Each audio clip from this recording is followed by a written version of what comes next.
Bismillah. Innal hamdalillah nahmaduhu wa nasta'inuhu wa nastaghfiruh wa na'udzu billahi min shururi anfusina wa min sayyiati a'malina.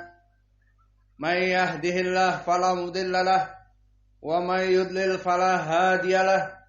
Wa ashhadu an la ilaha illallah wahdahu la syarikalah wa ashhadu anna Muhammadan abduhu wa rasuluh. Ya ayyuhalladzina amanu taqullaha haqqa tuqatih wa la tamutunna illa wa antum muslimun.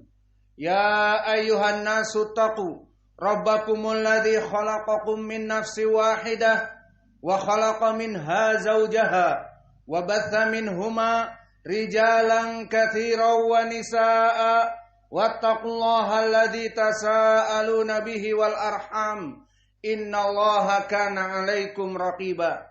Ya ayyuhalladzina amanu taqullaha wa qulu qawlan sadida yuslih lakum a'malakum wa yaghfir lakum dhunubakum wa may yuti'illaha wa rasulahu faqad faza fawzan 'azima. Amma ba'd.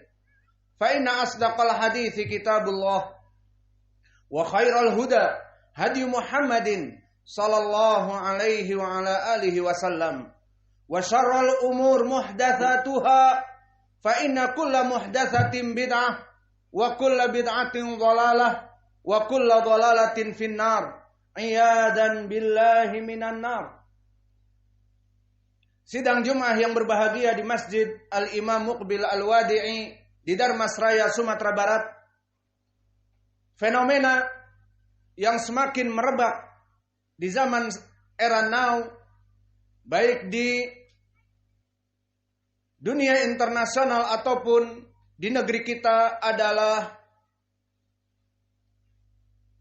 merebaknya para pemuja-pemuja syaitan yang menamakan dirinya dengan devil worshipper, baik di antara mereka yang menyembah setan untuk kepentingan pribadinya, seperti mereka yang melaksanakan pesugihan, yang ingin mendapatkan uang, kejayaan, tahta dengan instan, dengan mudah, maka mereka melaksanakan pesugihan melalui perantara-perantara dukun dan membuat kontrak dengan syaitan. Dan di sisi lain, mereka ada kelompok di negara-negara besar yang mana mereka tujuannya memang untuk menghancurkan agama Islam dan agama yang hak. Maka mereka membuat kelompok The Satanic Club ataupun The Satanic Cult ataupun sekte pemuja syaitan, yang mana sekte ini dibiayai dan direkayasa oleh negara-negara yang besar untuk menghancurkan agama yang hak.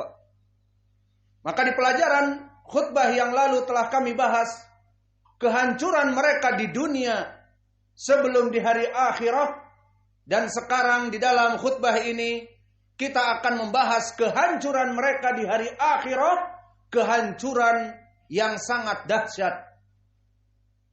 Maka dari kehancuran mereka di hari akhirat, jika mereka kelompok sekte pemuja setan ataupun mereka yang memuja syaitan untuk kepentingan dunia-dunia mereka, jika mereka belum taubat dan mereka mati dijadikan tumbal, ataupun mereka mati mendadak dikarenakan perjanjian dari syaitan dan belum taubat atasnya, maka sesungguhnya Allah tidak akan pernah mau untuk mengampuni dosa-dosanya seperti dosa para pendosa besar dari kaum muslimin. Maka telah datang di dalam ayat Al-Quran di surat An-Nisa, yang mana ayat Al-Quran ini lebih dicintai oleh Imam Ibnu Mas'ud daripada dunia dan seisinya. Seperti dikeluarkan oleh Imam Abdul Razak dengan sanadnya meriwayatkan dari Ma'mar an rajulin an Ibnu Mas'ud. Maka sanadnya dhaif karena ada rajul mubham, namun telah disambung di Musnad ataupun di Mustadrak Al-Hakim dari jalan Abdurrahman ibni Abdullah ibni Mas'ud yang meriwayatkan dari bapaknya. Dari Ma'an ibni Abdurrahman, dari bapaknya Abdurrahman ibni Abdullah, dari bapaknya Abdullah ibni Mas'ud. Maka sanad ini sahih. Karena Abdurrahman ibni Abdullah ibni Mas'ud mendengar dari bapaknya sahabi Abdullah ibni Mas'ud. Maka hadis ini hadis yang sahih dari jalan ini. Berkata Ibnu Mas'ud, ayah min suratin nisa. Ayat di surat An-Nisa, ahabbu ilayya minad dunya wa ma fiha. Aku lebih mencintainya daripada dunia dan seisinya. Apa itu ayat yang diinginkan oleh Abdullah bin Mas'ud? Di dalam surat An-Nisa Allah berfirman, innallaha la yaghfiru ay yushraka bihi wa yaghfiru ma duna dzalika liman yasha. Yang maknanya, sungguhnya Allah tidak akan pernah memberikan ampunan bagi mereka orang-orang yang menyembah kepada selain Allah, menyembah kepada iblis, menyembah kepada syaitan, menyembah kepada patung-patung berhala, atau menyembah kepada jin-jin yang besar seperti Nyi Roro Kidul atau anaknya sesuai kepercayaan mereka Nyi Blorong untuk melaksanakan pesugihan. Maka jika mereka mati dan belum bertaubat atasnya, Allah tidak akan pernah mengampuni dosa-dosa mereka. Maka Ibnu Abbas mencintai ayat ini.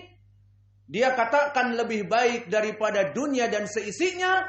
Terutama di alinea yang kedua disebutkan, wa yaghfiru ma duna dzalika liman yasha. Dan Allah masih mengampuni, masih memberikan kesempatan untuk diampuni bagi mereka orang-orang pendosa besar selain kesyirikan.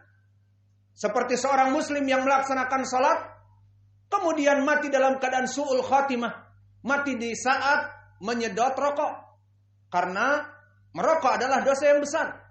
Ataupun di saat mati dalam keadaan melaksanakan kemaksiatan yang besar, mencekik botol, ataupun di atas ranjang dengan pelacur dan sebagainya, maka masih mungkin Allah mengampuninya.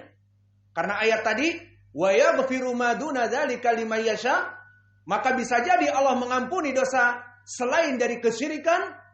Namun bagi mereka para pemuja iblis, pemuja syaitan, yang mana mereka melaksanakan kurban dan tumbal kepada syaitan untuk kejayaan dan kekayaan mereka di dunia, dan mereka mati dalam keadaan su'ul khatimah belum bertaubat, janganlah pernah ada harapan dan tidak akan ada asa, maka mereka tidak pernah akan diampuni oleh Allah. Maka ini adalah kehancuran mereka yang pertama. Dan kehancuran mereka yang kedua, jika mereka mati dalam keadaan kesyirikannya, menyembah kepada iblis, dan tidak pernah bertobat, mati dalam keadaan sebagai penyembah iblis, maka Allah akan mengharamkan surga meskipun hanya 1 detik saja. Maka mereka tidak akan pernah masuk surga walau hanya 1 detik saja. Karena Allah berfirman, innahu may yusyrik billah faqad harramallahu alaihil jannah wa ma'wahun nar wa ma lidzalimina min ansar. Maka barang siapa innahu man yusyrik billah, barang siapa yang menyembah kepada Allah dan kepada selain Allah dan menyembah iblis untuk mendapatkan kekuasaan di dunia dan kekuatan dan kejayaan dari iblis dan melaksanakan tumbal-tumbal kepada iblis, maka dalam keadaan mereka mati dalam keadaan belum bertaubat, maka innahu may yusyrik billah faqad harramallahu alaihil jannah, maka diharamkan oleh Allah jannah. Jika Allah mengharamkan jannah, maka tidak akan pernah mereka masuk kepada surga walau 1 detik pun. Dan begitu pun di dalam hadis yang diriwayatkan oleh Imam Al-Bukhari dari Abi Hurairah, iltaqa Ibrahimu Azar yaumal qiyamah. Bertemu 2 orang yang saling mencintai dulu di dunia, seorang bapak Azar, pembuat patung berhala, dengan anaknya Ibrahim alaihi salam, seorang dai yang menyuruh kepada penyembahan Allah Jalla wa'ala. Maka bertemu anak dan bapak ini di hari kiamat. Maka berkata Ibrahim, ya abati. Di mana dia melihat Ibrahim melihat bapaknya Azar di hari kiamat, di wajahnya gobratun, dalam keadaan hitam legam. Dan ini tanda-tanda orang-orang yang musyrik kafir. Dibangkitkan wajahnya dalam keadaan hitam legam. Maka dikatakan kepada bapaknya, ya abati, wahai bapakku, qad qultu laka fid dunya la ta'sini. Aku katakan kepadamu dulu di dunia, janganlah engkau menyelisihi aku untuk menyembah syaitan dan menyembah patung-patung berhala yang kamu buat. Apa jawabnya Azar? Al-an ya waladi la a'sik. This time, sekarang ini wahai anakku, aku tidak akan bermaksiat kepadamu lagi. Terlambat. Di mana? Di alam mahsyar. Di saat dipertemukan, yang mana muara Ibrahim kepada surga dan muara Azar kepada api neraka, maka dia katakan, mulai hari ini aku tidak akan pernah bermaksiat kepada perintahmu wahai anakku untuk menyembah Allah.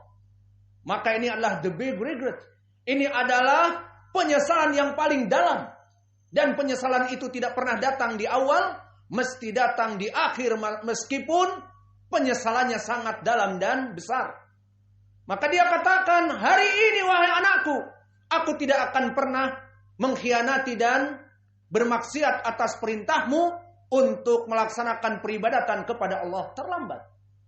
Maka Ibrahim yang disebutkan dengan Khalilullah, orang yang dicintai oleh Allah, dia mengadu kepada Allah, ya Rabb, qad wa'adtani ala tuhzini yawma yub'atsun.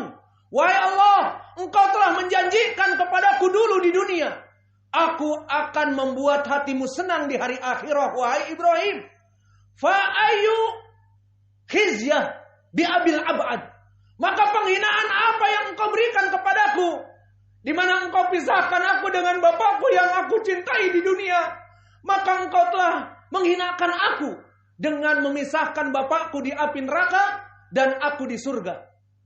Maka Allah Jalla wa'ala kemudian menjadikan tubuh dari Azar sebagai hyena yang membuncah darah padanya. Maka di saat Ibrahim melihat seekor hyena di atas ataupun di bawah kakinya, maka dia tidak merasa sedih. Kemudian dilemparkan bapaknya Azar ke api neraka yang menghinakan dalam bentuk hyena yang menjerit. Maka Allah jadikan seperti itu agar Ibrahim tidak tersayat hatinya di saat bapaknya dilemparkan ke api neraka. Maka setelah itu Allah pun berkata, laqad haramtu 'alal jannah lil kafirin. Maka wahai Ibrahim, ketahuilah bahwa surga itu haram satu detik pun untuk mereka orang-orang yang kafir, musyrik, penyembah syaitan, penyembah berhala dan yang lainnya. Dan begitu pun di dalam hadis yang muttafaqun alaih dari Abi Hurairah, innal jannata liqalbin mu'minin, bahwa sungguhnya surga itu hanya untuk jiwa-jiwa yang beriman kepada Allah. Maka jiwa-jiwa yang merupakan penyembah iblis dan penyembah kesyirikan tidak pantas untuk masuk kepada surga. Maka ini adalah kebinasaan yang kedua di hari akhirat kelak. Dan kebinasaan yang ketiga, tidak diminta dan tidak diberikan kepada siapapun dari anak-anak terdekatnya, dari orang-orang yang merupakan para rasul atau para malaikah atau orang-orang yang soleh, untuk memberikan syafaat kepada orang yang mati dalam keadaan pemujaan syaitan ini, meskipun anaknya seorang dai, meskipun tetangganya ustadz besar, meskipun kerabatnya adalah orang-orang yang soleh, maka dilarang oleh Allah pemintaan syafaat untuk orang penyembah berhala dan penyembah pemuja syaitan ini. Di mana Allah berfirman di dalam ayat Al-Quran, "Ma lidzalimina min hamimin wala syafi'in yuta'." Maka tidaklah lidzalimin, kalimat zalim di dalam ayat Al-Quran dimutlakkan kepada kezaliman yang besar, yakni menyembah kepada selain Allah.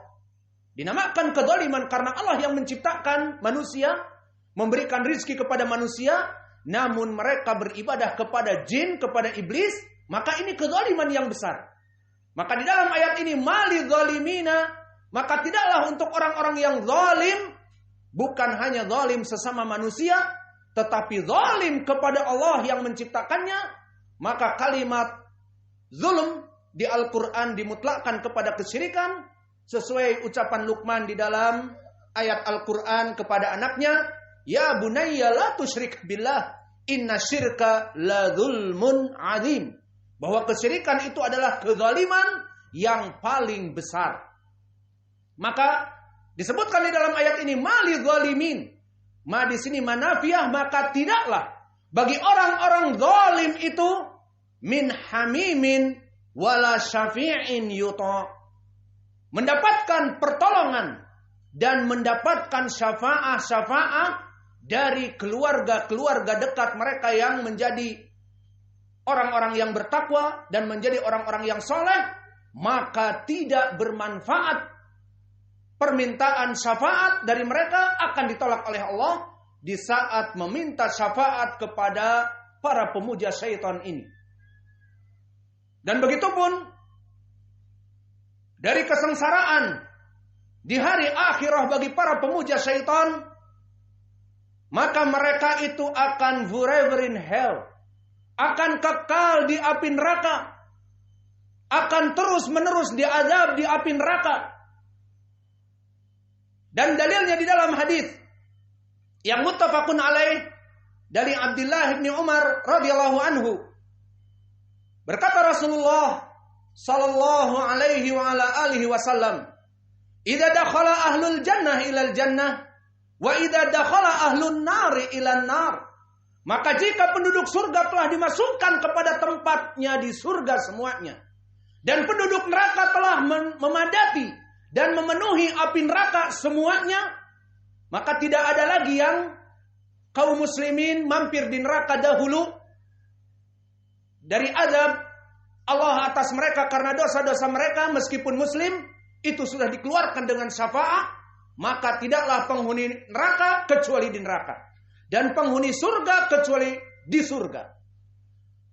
Kemudian yu'ta bil maut kal kabshil amlah, maka akan didatangkan sang maut yang dulu di dunia mencabut nyawa-nyawa manusia dan jin. Maka didatangkan sang maut yang dulu di dunia kadang-kadang menjadi pengharapan bagi mereka orang-orang yang dirudung masalah, ditimpa penyakit yang menahun. Maka beberapa manusia yang lemah iman, mereka mengharapkan kedatangan sang maut di saat mengalami sakit yang menahun, mempunyai kanker yang sudah masuk kepada grade 4 ataupun tingkatan yang keempat, maka sakit menyayat di dalam tubuhnya, mengharapkan kematian datang. Karena dengan kematian akan menyebabkan kesakitan itu hilang selamanya.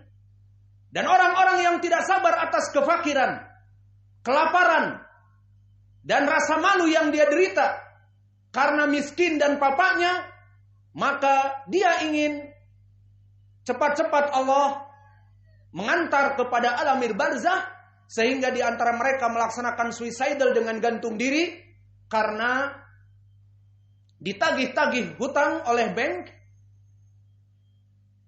Maka inilah hakikat dari sang maut. Maka kadang-kadang sang maut dinantikan oleh mereka orang-orang yang lemah iman di dunia ini, dan begitu pun di hari akhirat. Maka didatangkan sang maut kal kabsil amlah, seperti domba-domba yang gemuk dan putih. Kemudian sebelum dilaksanakan penyembelihan sang maut ini, diserulah, ya ahlal jannah. Maka semua penduduk ahlu surga melihatnya. Wa ya ahlan nar. Maka wahai penduduk api neraka. Semua penduduk api neraka berkumpul melihat kejadian ini. Maka di hadis yang muttafaqun alaih dari Ibnu Umar ini disebutkan, fayudbahul maut. Maka yang namanya maut itu dibunuh. Yang namanya kematian dimatikan, dinonaktifkan dari keaktifannya. Maka kalau maut dibunuh, tidak ada lagi sang maut yang akan membunuh manusia dan jin setelah itu. Maka di saat dibunuh sang maut, diteriakkan kepada penduduk surga, ya ahlal jannah, khuludun la maut, khuludun la maut. Maka wahai penduduk surga, kekal, forever in paradise. Kekal engkau di surga yang penuh kenikmatan dan tambahan melihat wajah Allah. Fayazdadu ahlul jannati farhan ila farhihim. Maka dikatakan oleh Nabi, bertambah senang sampai kepada puncak kebahagiaan penduduk surga pada saat itu, karena yang namanya maut telah dijemput, telah dibinasakan, sehingga mereka tidak ragu lagi kenikmatan di hari akhirah, menikahi para bidadari, makan dan minum, dan bahkan tambahan melihat wajah Allah, seperti ucapan Allah, lilladina ahsanul husna wa ziyadah. Maka bagi orang-orang yang bertakwa diberikan surga dan tambahan melihat wajah Allah di atas kenikmatan yang mereka dapatkan. Maka Allah mengatakan, khuludun la maut. Kekal engkau di paradise, tidak pernah ada lagi maut yang menjemput, dijamin aman dengan kekekalan kalian. Maka bertambah bahagia, karena kenikmatan akan terus forever bagi mereka. Kebalikannya kepada ahli neraka. Di saat disembelih, sang maut berkata, Rabbuna Jalla wa Ala, ya ahlan nar, khuludun la maut, khuludun la maut. Maka wahai penduduk api neraka yang binasa, maka kalian semuanya akan forever in hell, akan terus menerus tanpa limit, unlimited di azab, tanpa batas. Maka disebutkan oleh Nabi kita, wa yazdadu ahlin nar haznan ila haznihim. Maka bertambahlah penduduk api neraka kesedihan yang meratap, kesedihan di puncak prima di saat sang maut dimatikan. Kenapa? Karena yang tadinya ada harapan, yang tadinya ada asa, semoga datang maut menjemput kita dan kita selesai dari adab-adab api neraka, itu sudah diputus harapan-harapan mereka. Tidak ada asa, tidak ada harapan, tidak ada kalimat semoga, just forever in hell, hanya kekal di api neraka. Astagfirullah wa atubu ilaih. Fastaghfiruh, innallaha ghafurun rahim.